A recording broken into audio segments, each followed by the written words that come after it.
Hello, everyone, and welcome back to the podcast. I'm your host, Ajoe21love, here again with another glorious episode of Sports OD Topics. Hope you all doing well on this fine day. Here to cover some stuff. Well, it's going to be an odd sort of episode this week because I'll be getting to some stuff that I was unfortunately did not get to last week, including UFC 273, Dwayne Haskins, etc. stuff. Also, chime in on Derek Carr and my official NBA playoffs preview. I meant to get to it last week again. That was on the schedule, but I went overboard with my power rankings for the NFL. So I was only able to get to the play-in, but nonetheless, with the play-in officially over and the playoffs are officially underway, we'll get to the actual playoff series predictions. But nonetheless, thank you for joining me.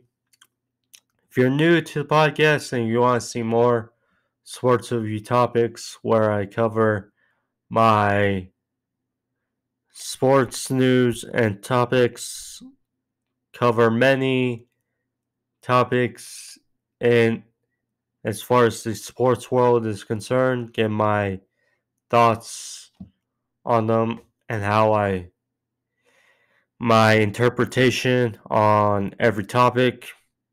But of course, subscribe, and if you like this video, give a thumbs up for the video as well.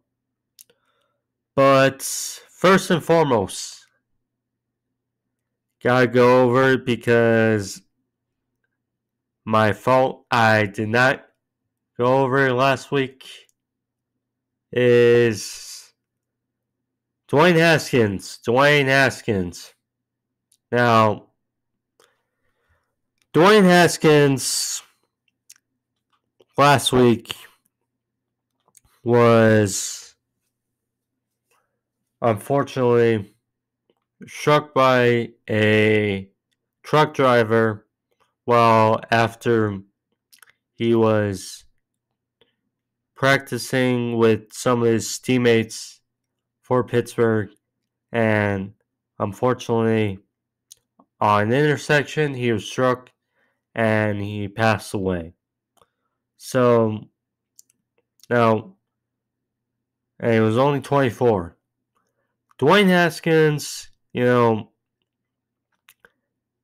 2018, he had 50 touchdowns for Ohio State, had a well season, was a Heisman finalist. I believe that was Kyler Murray. I think, Kyler Murray. He won the Heisman. But Dwayne Haskins, and then followed up with the 2019 draft. There were speculation by many, including myself, that he would be the second quarterback taken after Kyler Murray in the 2019 draft by the Giants. Not the case.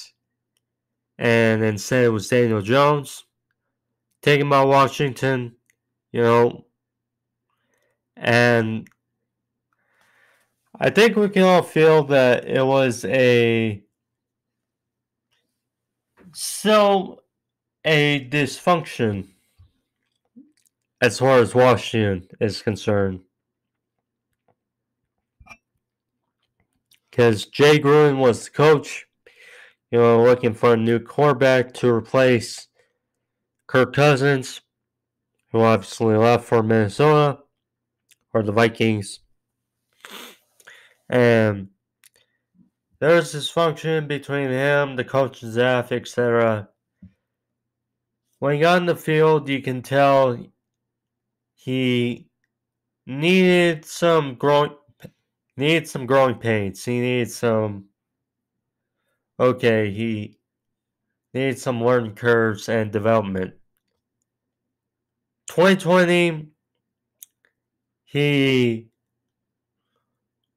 was given the starting gig, but fell out, or actually backtrack, 2019 draft, year after Alex Smith suffered that injury, and lo and behold, then 2020, was given the gig, didn't do so well. I believe he got hurt, and then Alex Smith came back for the last half of the season, did very well until his calf injury. And then obviously Taylor Heineke, Dwayne Haskins, they took the bulk of the carries, but yeah, then he was signed by Pittsburgh. Some are thinking that he'd be groomed to be the eventual successor to Big Ben. Obviously, that's not the case, unfortunately, due to circumstances. But yeah, it's just unfortunate. 24 years young, far too soon. Condolences are out with the Haskins family and others that were affected by him. UFC 273. So now UFC 273. So last week as well, one heck of a UFC pay-per-view. UFC 273 highlighted by two title fights. Aljamain Sterling vs. Peter Yan, Part 2. Ended obviously in controversy. First fight as Peter Yan lost his title due to a legal knee to Sterling. Then the main event, Alexander Volkanovski, who's just bulking up his legacy, as it appears, face off against a very dangerous Korean zombie, Chan Sung Chung. But there's a bunch of solid fights on the card, including and some throwing finishes, including one particular on the prelims, proving, Tom Brady's getting it done at 44 years old. Another guy is getting it done at 44 years old. Different sport, obviously, but yeah. Alexei Oleinik, the boa constrictor, at 44 years old, still racking up, got his 60th pro win. 60th. On the UFC 273 prelims against Jared Vanetta. And,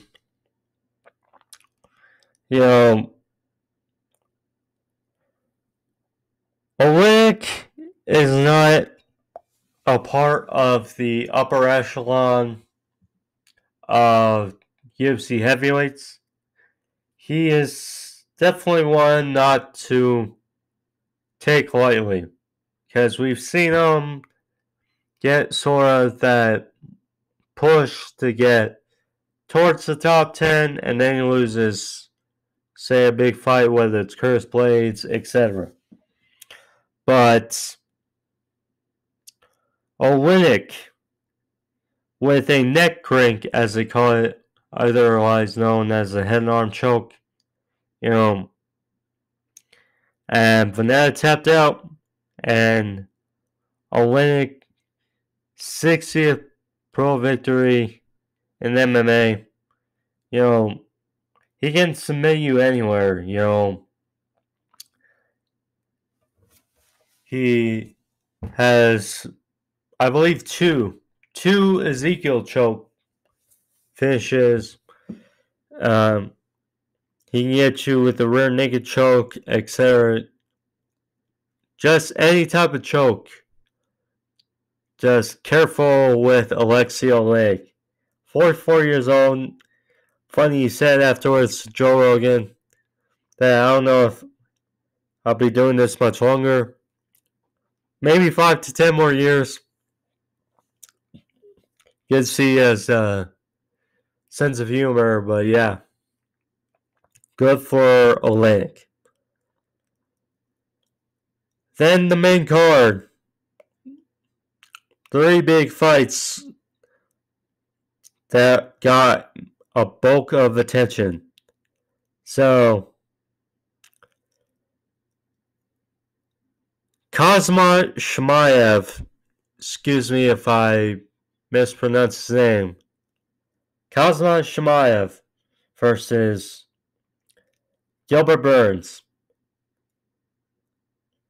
A high-placed fight, with bulk of meaning.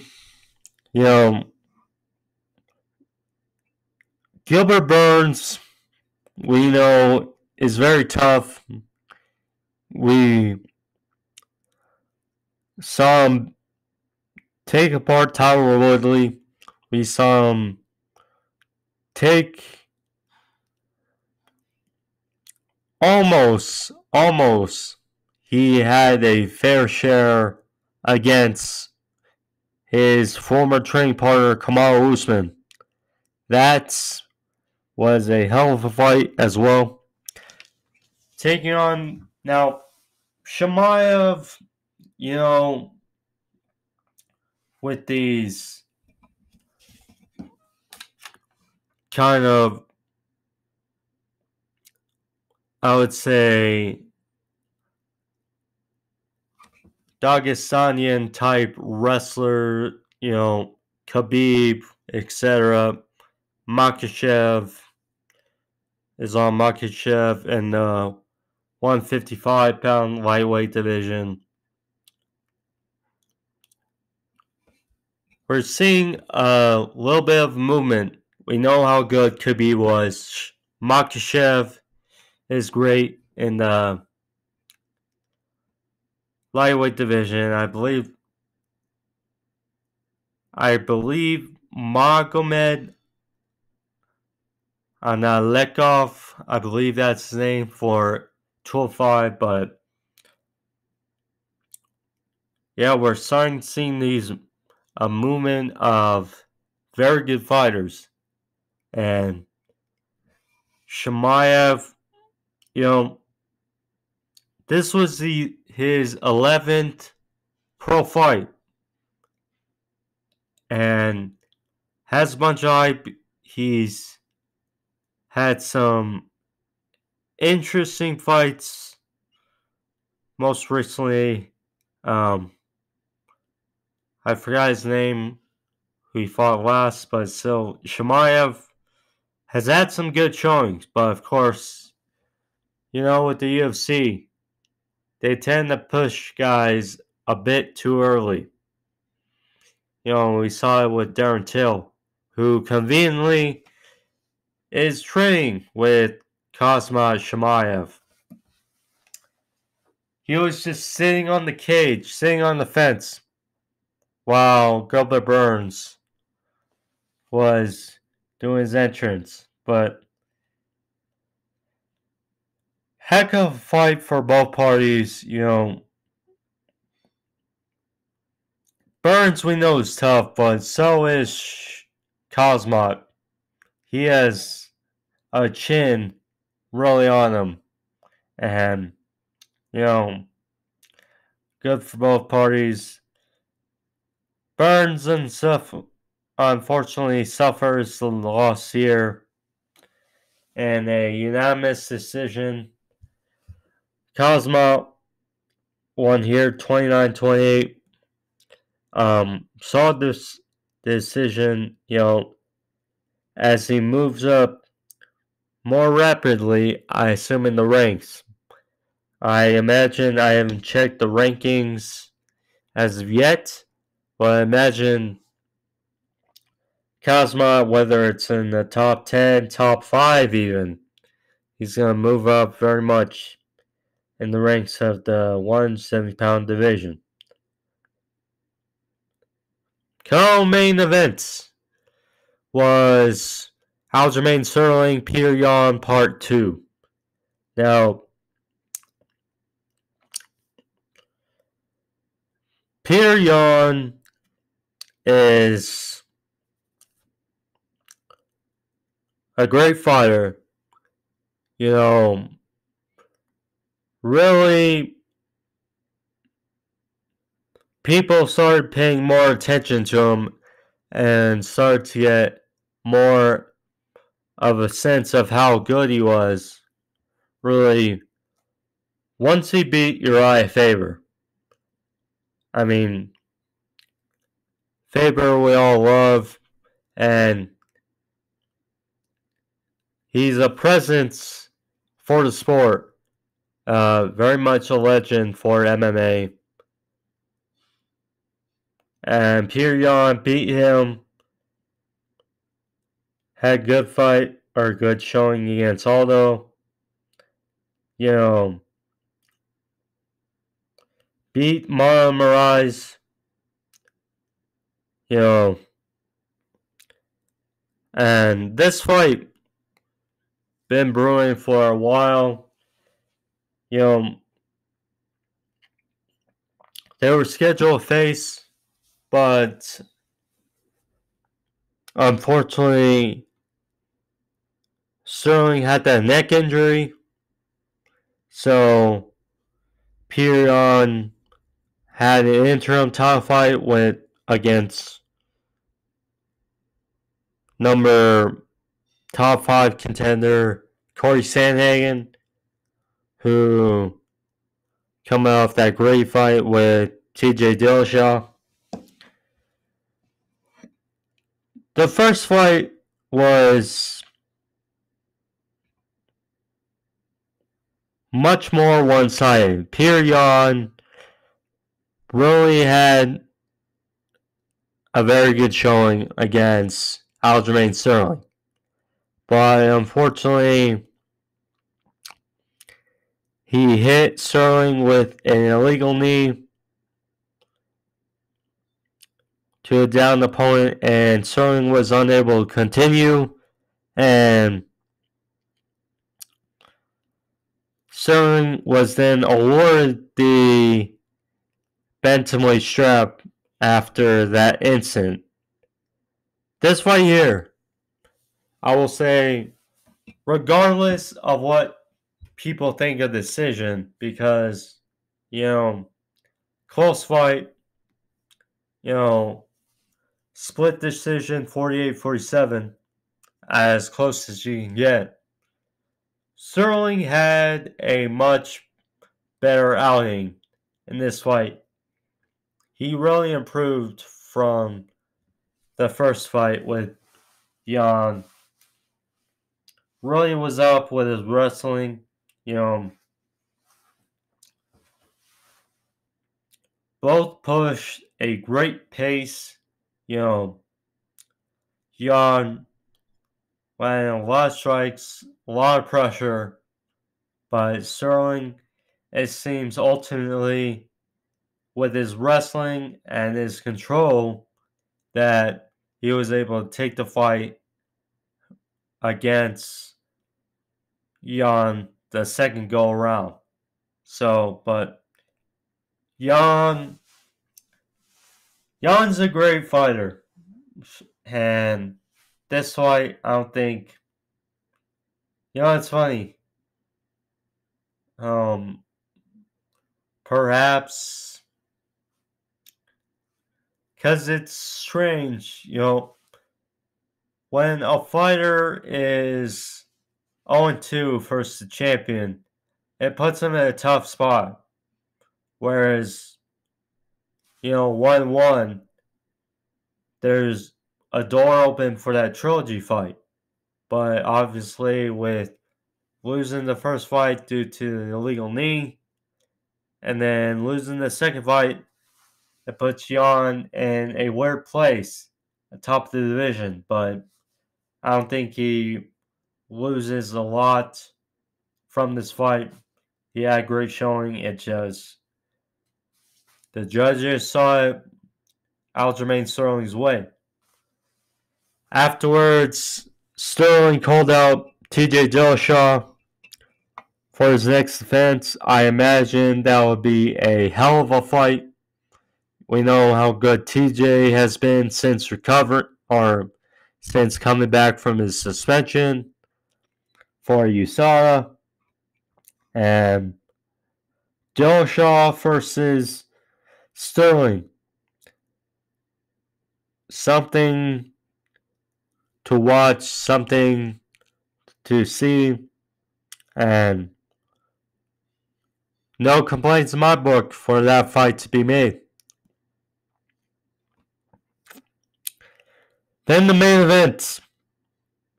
Alexander Volkanovski, who, you have to start considering him if you haven't already, you have to consider him kind of as the GOAT of featherweights, of 145 pounders. Coming into this fight, 23-1, he stopped Chad Mendes. He beat Max Holloway twice. He beat Gang Brian Ortega. Coming in this fight against a dangerous Chan Sung Chung Korean Zombie, who, when it's come to his last couple fights, he's not been the same as he was a couple years ago, but he's still a dangerous fighter, dangerous foe. This was a precision fight from Volkanovski. Pretty much the whole right side of Korean Zombie's face was compromised, and you can tell that played a part into Chan Sung Chung when it came to the later rounds. And I love the stoppage from Herb Dean. Leg kicks, jabs, good strikes from Volkanovski. Ultimately, it was a big right cross which stumbled Korean Zombie, and ultimately Herb Dean came in to stop it. Right decision, and Volkanovski takes the cake. As we take a look ahead at UFC 274 next month, headlined by a great fight between Charles the Bronx Oliveira, defending his 155-pound strap against Justin the Highlight Gaethje. I would think Volkanovski has an eye on that matchup there. And the winner for a potential title or bouts for Volkanovski to move up and, we'll see. But I mean, Volkanovski 24-1. There are some interesting cats at 145, I believe, still to face. But we'll see. We'll see. Calvin Kattar is one that I would love to see. If he hasn't already, I have to check again. But that'd be one fight I'd be pumped to see Volkanovski face. But yeah, intriguing bout to say the least. Now, absolutely to get into it, as I failed to get into it last week.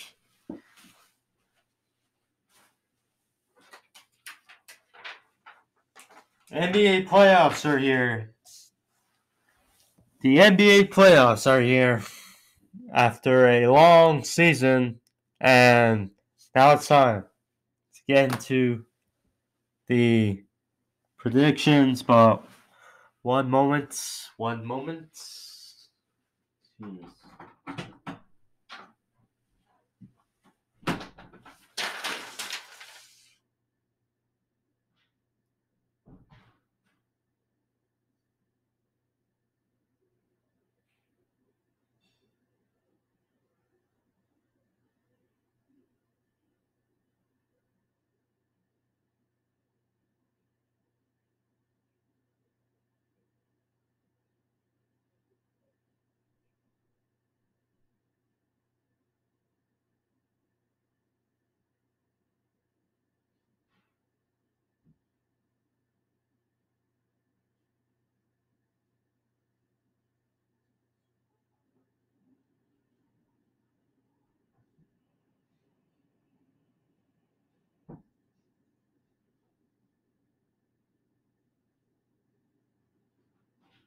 Alright, sorry about that, but now let's get into it.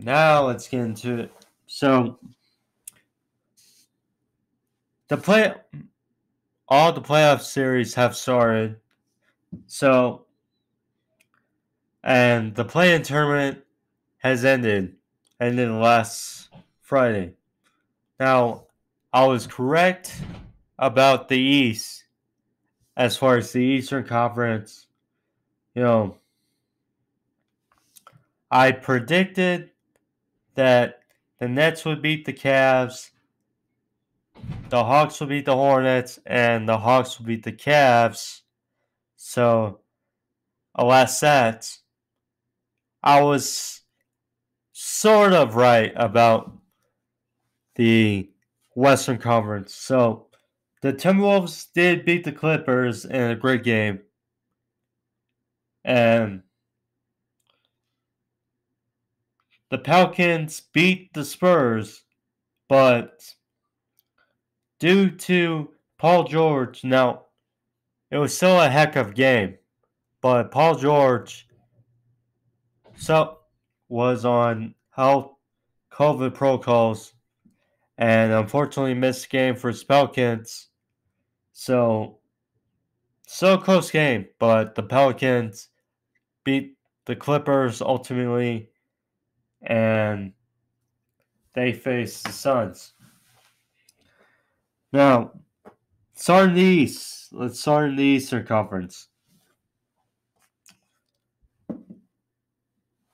The number one seed, Miami Heat, against the Atlanta Hawks. Now, yesterday, the Miami Heat took a 1-0 lead over the Atlanta Hawks. Now,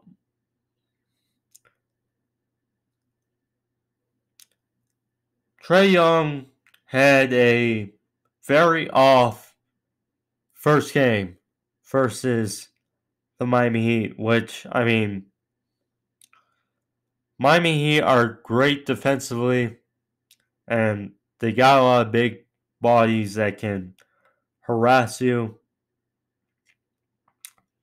And so, but nonetheless, I don't think Trae Young will struggle that much throughout the series. So, nonetheless, Miami Heat's got too much talent on that roster. And ultimately, I think they take this series versus Atlanta Hawks. 4th seed versus the 5 seed. Philadelphia 76ers against the Toronto Raptors. Now, again, also the 76ers currently have a 1-0 lead over the Toronto Raptors. Tyrese Maxey had a great game, 38 points in the opening bout. Unfortunately, Scotty Barnes, who is a finalist for Rookie of the Year for the Raptors, he got hurt. And we'll see about his status the rest of the series. But Raptors could definitely make it hard for the 76ers. So nonetheless, I'm going with the 76ers. If they don't pull out this series, it'll be a big fail. Ultimately, a big fail. You got Joel Embiid, arguably the MVP. Trade for James Harden, who has regressed a bit as of late. Tobias Harris and Tyrese Maxey. I think it would be, although no disrespect to the Raptors, they have been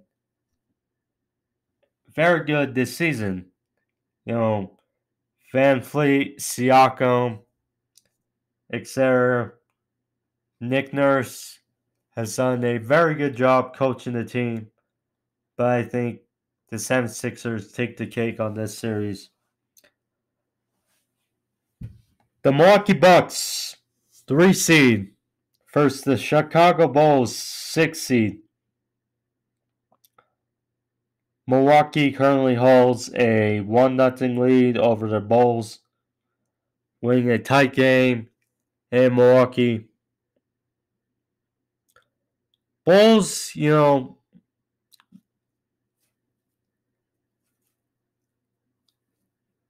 I don't think this will be an easy series for Milwaukee.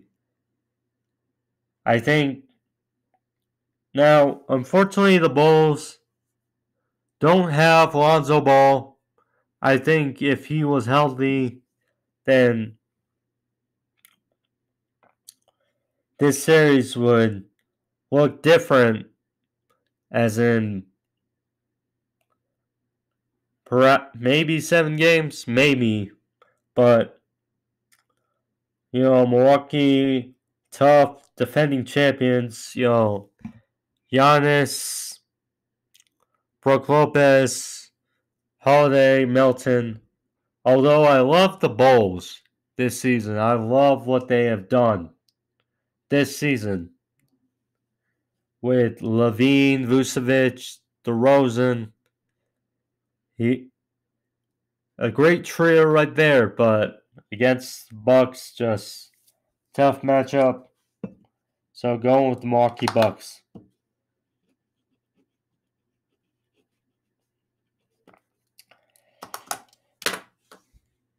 Then we got the Celtics, 2 seed against Brooklyn Nets, 7 seed.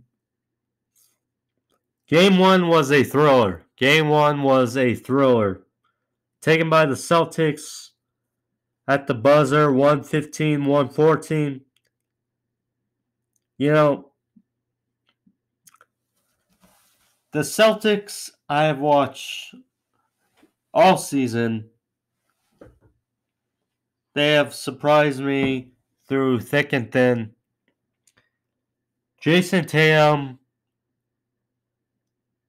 Jaylen Brown, Marcus Smart, who, by the way, is a candidate for Defensive Player of the Year have all done great. Derek White has been a good addition from the Spurs. Brooklyn Nets, they're the only team currently of the play-in I can look at and say they could win the whole thing, the NBA Finals. Kyrie, KD, that time, Bruce Brown, Andre Drummond, they have a bunch of bodies, but Seth Curry, will Ben Simmons make an appearance? I'm not sure. But, the problem is their inconsistency. Now, obviously, with KD back, they resembled of who they were to start the season. But they've shown inconsistencies as of late. And, with the Cavs, with against the Celtics,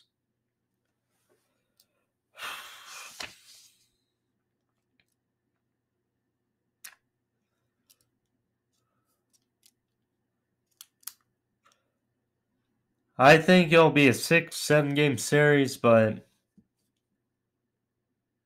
I'm going with the Celtics. Get this done over the Brooklyn Nets. Now, some interesting semifinals. Miami Heat versus the Philadelphia 76ers. I tell you, that would be fun. That would be fun.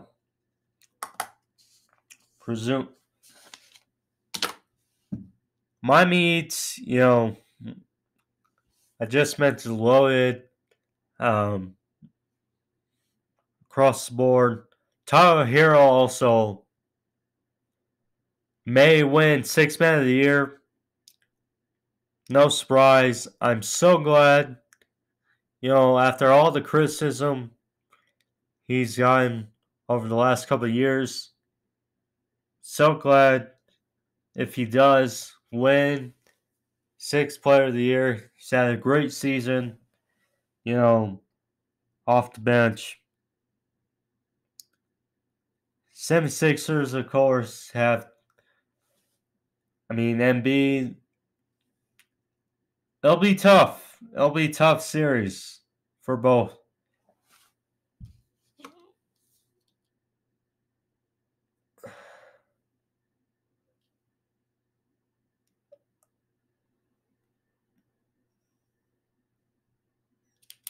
I'm going with Miami Heat, though. Miami Heat. I think they have better depth. They have a more fluid roster. So I think ultimately the Miami Heat take the cake on this. 76ers. Milwaukee Bucks. Boston Celtics.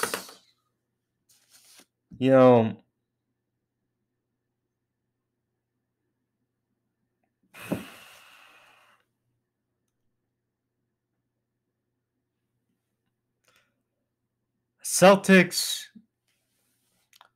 I love their been a great story this whole season.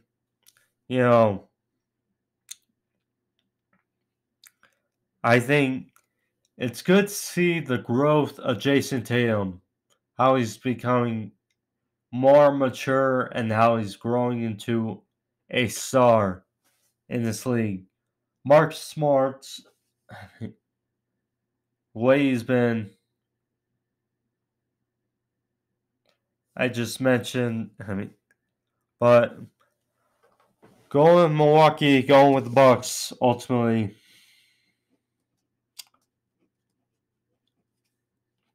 So then I have the Miami Heat, Milwaukee Bucks, Eastern Conference Finals. two very loaded teams. Very loaded teams. I mean, Giannis, Jimmy Butler, PJ Tucker for his whole team, Kyle Lowry, Tyler Hero, Brook Lopez, Chris Middleton.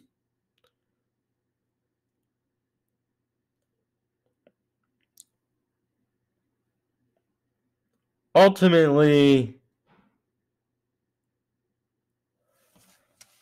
I'm going with Miami Heat. Miami Heat.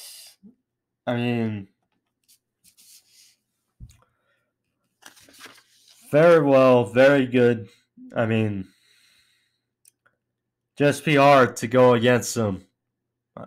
It's hard to go against both teams, Miami Heat and Milwaukee Bucks, but going with the Heat to represent the East in the finals.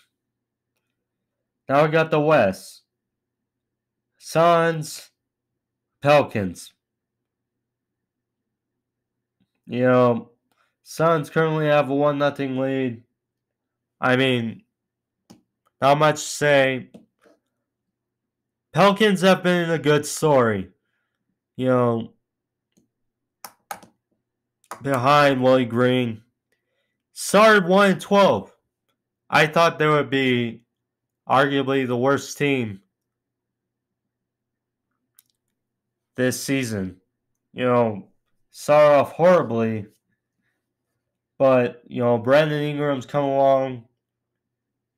CJ McCollum, that trade has been very good for them. Valanciunas, very good player. Although he actually looks like Travis Kelce and Jason Kelce of the NFL. But, Phoenix Suns, Devin Booker, Cam Johnson, another finalist for rookie or sixth man. Cameron Payne, Chris Paul, healthy. DeAndre, and simple as that. Suns, they win here. Dallas Mavericks, Utah Jazz. Utah Jazz have been pretty much the most frustrating team this whole season.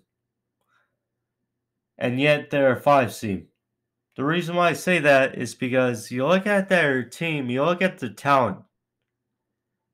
They should be where the Grizzlies are. Honestly, at 2. We should be talking about them as a title contender. When you look at their roster, Donovan Mitchell, Mike Conley, Rudy Gobert, Jordan Clarkson, Bogdanovich. They're 5 seed against the Mavs, who, Luka's injury could not have come at a worse time. Because, if Luka was healthy, I think if I knew for a fact Luka was healthy, then I would probably pick him versus the Utah Jazz. Well, with Luka being a question mark, I gotta go with the Utah Jazz to get the Sun. Probably 5-6 games.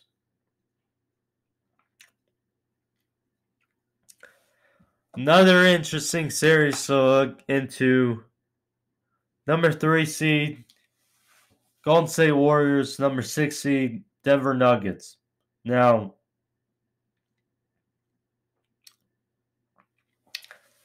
interesting to look at here because there are a few outliers that can really change, possibly, not only this series, but the conference. Steph, his health. We saw him return for the Game 1 of the series. he had an okay night. But him, Jamal Murray, and Michael Porter Jr. If Michael Porter Jr. and Jamal Murray could return with Jokic, then they could potentially make it out of the West. But with those two being question marks, and with Steph Curry being back, Jordan Poole had a hell of a game. Hell of a game. Game one. So, I mean, I gotta go with the Warriors here. Gets his own over the Nuggets. I love Jokic. But, I mean, he needs help. He needs some help. Although Boogie Cousins, I like as well.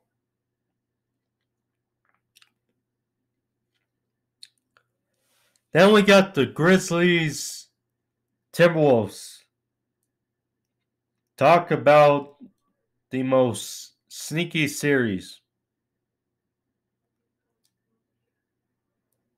Memphis Grizzlies 2 seed lost game 1 versus the Timberwolves in Memphis.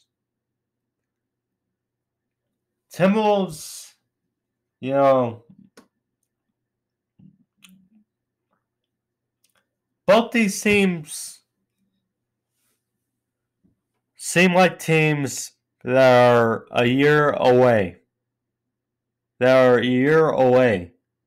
know, both very young teams. The Timberwolves are another team, that could very well make it. I would not be surprised if they went to the Western Conference Finals. Not be surprised. I mean, look at the talent. Carl Towns, D'Angelo Russell, Anthony Edwards, and Patrick Beverley. That is as good as a starting four as you can get in the NBA. The Grizzlies, though, John Morant being back, Jarrett Bang,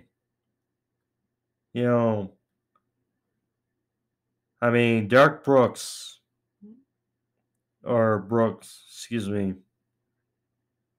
got a lot of good. Jarrett Jackson, who I'm a bit surprised, but I get that he was left off the finalists for Defense Player of the Year with Bridges, Marcus Smart, and Rudy Gobert. I understand it.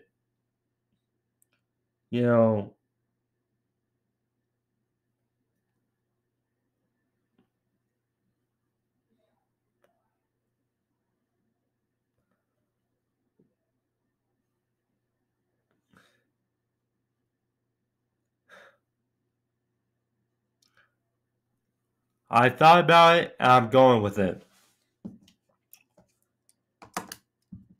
I'm going with the Timberwolves over the Grizzlies. I'm going with the Timberwolves. Get it done over Memphis.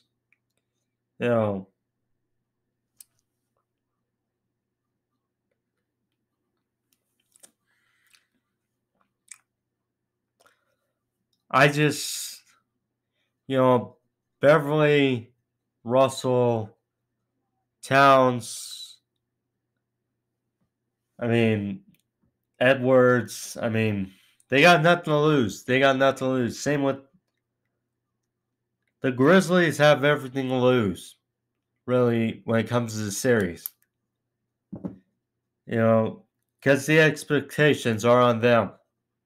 And I think with the Timberwolves having nothing to lose, because like the Grizzlies, they're a young team, but they're a 10th seed. And I'm just going with Timberwolves over the Grizzlies.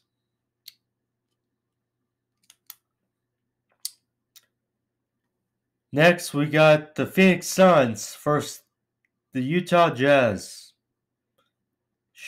Could be a very interesting series. Could be.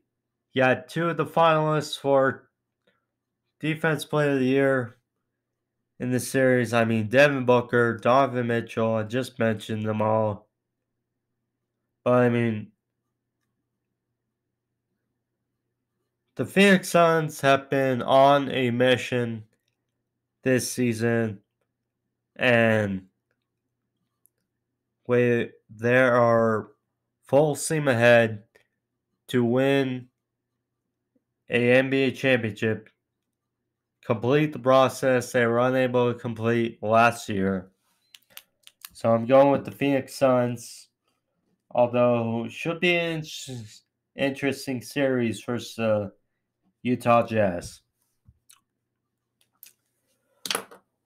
Golden State Warriors, interesting versus the Minnesota Timberwolves. Golden State Warriors versus Timberwolves. You know,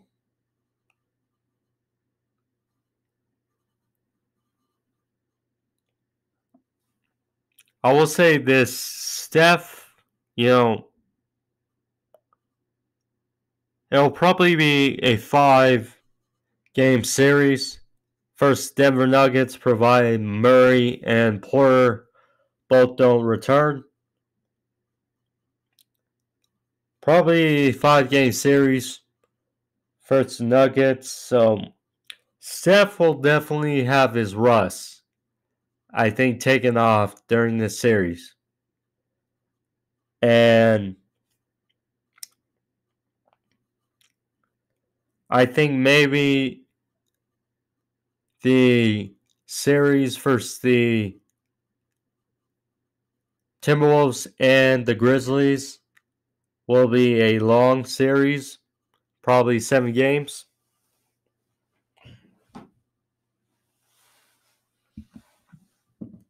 So with that, I go with the Warriors. Healthier, Steph more in his groove. Jordan Poole, Andrew Wiggins, Klay Thompson, Draymond Green. Going with the Warriors over Timberwolves. Then we get the Suns. First, the Warriors. In the Western Conference Finals. Should be fun. Should be great to see. But I'm going with the Phoenix Suns. This year just feels like their year to them. And against the Warriors, it's going to be fun. It's going to be a wild ride. So that means I have the Miami Heat, Phoenix Suns as the NBA Finals. I will not pick a winner. I will not. But if this is the case, both 1 seeds making the finals, can't complain on that. I mean, Miami Heat trying to complete where they were unable to in the bubble versus the Lakers, going back against the Suns, trying to complete the job from last year. So, either way, should be fun. But those are my predictions. Guys may agree, may disagree, but those are my predictions for the NBA playoffs. But nonetheless, that's the episode for you guys. Cover a good bulk today on the podcast. But I hope you guys enjoy it. I know I did too for episode number 96 today. So, of course, if you did, click a thumbs up. help out the video and help out the channel. Subscription there. So subscribe to the channel and the homepage. See the rest of the videos. Content up there. But nonetheless, thank you all. I'll be back next week with my final, because we are a 10 days, good 10 days, or when this video comes up, 9 days for till the NFL draft 2022. So next week, I'll have my final mock draft for the 2022 draft. But nonetheless, thank you all. Be safe. I'm Ajoe21love. Peace.